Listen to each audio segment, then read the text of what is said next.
Armie and Henry, it's a pleasure to meet you. Thanks very much for chatting. I know I got there. Armie and Henry. I have it written down, so I'm not going to get it wrong. Alicia and Elizabeth, it's brilliant to meet you. Yeah. I'm Owen, I'm from Joe. Thanks a million for chatting to us today, and congratulations on the film. It's a lot of very silly, very sexy fun. First test, do we know what UNCLE stands for? Yeah. Mm-hmm.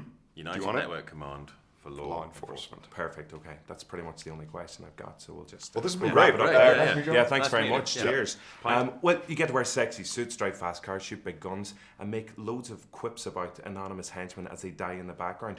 What was it that first drew you to the role, and how difficult was it to say yes to the Man From U.N.C.L.E? It wasn't difficult at all. No. I mean, if anything, I think either of us would have done anything to be in this project, mostly just, initially because of Guy, I would say, right? Yeah, because of Guy. And when you read that, even the first draft of the script, which we read, just had so much character in it. It was fun. It had a serious undertone because we're talking about the Cold War. It's not too silly.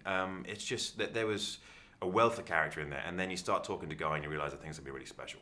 You just have to be careful that you won't say you'll do anything for a film role. Just you were like, we'll do anything for this. I've done He's speaking for himself. I've done things for film. I won't do anything I'm again. Proud of. Okay, Yeah. we'll do. I did them once. Yeah, Never again. You got to get your foot in the door. I think we've heard those stories, but everyone needs to make a break. That's what it is. Yeah. Are they still following us? Yes. Does he have just one hand on the steering wheel? Mm-hmm. When you hear something that sounds like a gunshot, drive.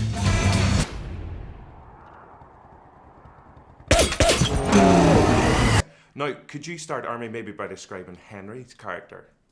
Yeah, Napoleon Solo in our movie he's a man who's very much in it for himself. He is in some ways a steel fist wrapped in a velvet glove who has a wonderful, delicate touch when he needs to, but can also get any job done that he needs to. He's slick, he is suave, and he's charming in every way that Illya is not. That's very complimentary. I was expecting it to be a little harsher than that. Henry, would you mind describing Armie's character? Armie is the Soviet hammer. Like he's literally the weapon which they put out there to seek and destroy, and it doesn't matter how much collateral damage is done, and he will definitely get the target every single time. He's a born spy, he's raised that way, and he's the most efficient machine on the planet. Which is why, when they work together, it's a wonderful mix, but creates for some funny storytelling too. Where are we going with this, sir?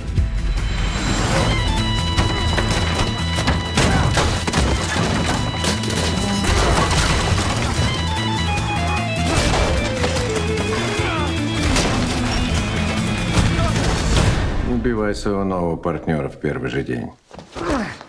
What does that mean? He said, don't kill your partner on your first day. Now, Armie, I know you did some of your own stunts in the film as well, and you did some particularly bad dancing. Did it take you long to prepare for that part of the role, or is that something that comes naturally? No, I've been doing bad dancing my whole life. It has to be the kind of thing you're born with, so if you're good, I'm sorry, you'll just never be a bad dancer. I thought it was natural, all right, as I watched it. Yeah. Now, I know you were both in Ireland recently, and Armie, I think for the first time for yourself, wasn't it? How was that? It was grand, man. We went and had like a fresh pint of Guinness, and then went out to my buddy Jack Reynor. We went out and visited his place. He's got a wonderful spot out in the country, kind of. So we just had a wonderful week. Went out to like Pula Fulco, went out kind of everywhere. It was great. And I think, Henry, you were doing some bad dancing of your own, were you, as well, at a music festival? Sure, I was doing some bad dancing. Yeah, I was down at Groove and then hanging out in Bray afterwards with a bunch of my old friends because I shot Tudors down there. So I know a lot of people from Bray, and we just spent a weekend enjoying ourselves. Fair enough. And the age-old dilemma, to finish it off, would you rather fight 100 duck-sized horses or one horse-sized duck?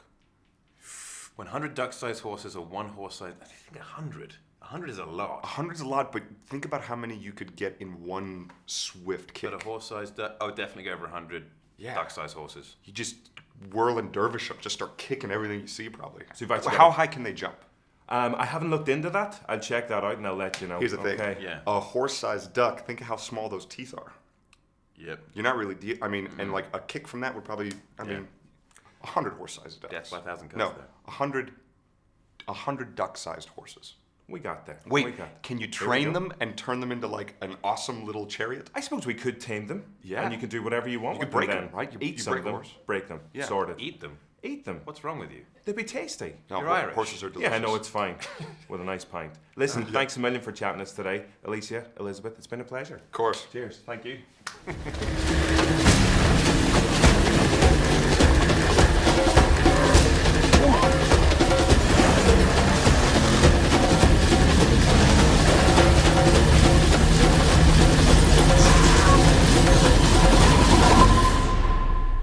Uncle.